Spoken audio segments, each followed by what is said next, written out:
კითხოს თქვენი ფეხი ნახავს. სად მოვედით ნინუცა?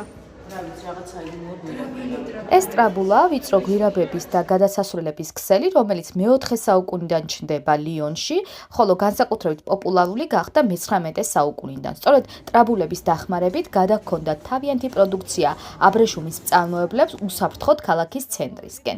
მეორე მსოფლიო ომის დროს სწორედ ტრაბულებში აფარებდნენ თავს წინააღმდეგობის მონაწილეები და თავს იცავდნენ გესტაპოელებისგან. დღეს კი ეს ადგილები ძალიან პოპულარული ტურისტული სანახაობა არის და ბევრი ადამიანი სტუმრობს.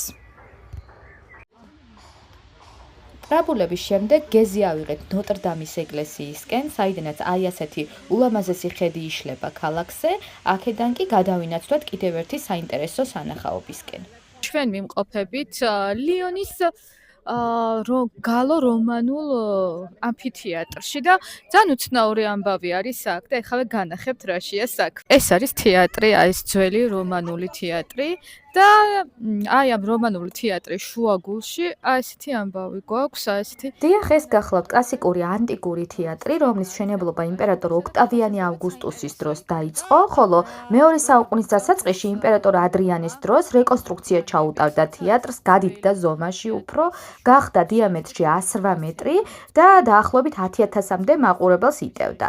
დღესდღეობით ეს ადგილი ტურისტულად საკმაოდ აქტიური არის, მაგრამ ამავე დროს ივნისი, ივლისი, აგვისტოში მასპინძლობს ესეთ ფესტივალს Nights of Furrier, ეს გახლავთ მუსიკის, თეატრის, ცირკის დღესასწაული და ეს ტერიტორია ძალიან აქტიურია ამ პერიოდში და ჩვენც როდესაც სტუმრობდით, ეს ფესტივალი აქტიური იყო ამ დროსაც და მოკლედ ძალიან საინტერესო ამბები ხდებოდა.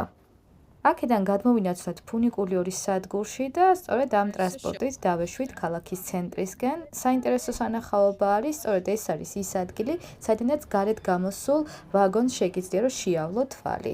მერე გადავინაცვლეთ კვლავ ლიონის ვიწრო ქუჩებში, დავტკბით აი ამ ლამაზი სანახაობითაც. ძალიან საინტერესო და ლამაზი ქალაქია ზოგადად ლიონი და საბოლოოდ დღე აი ესე გემრიელი ლუდით დავასრულეთ.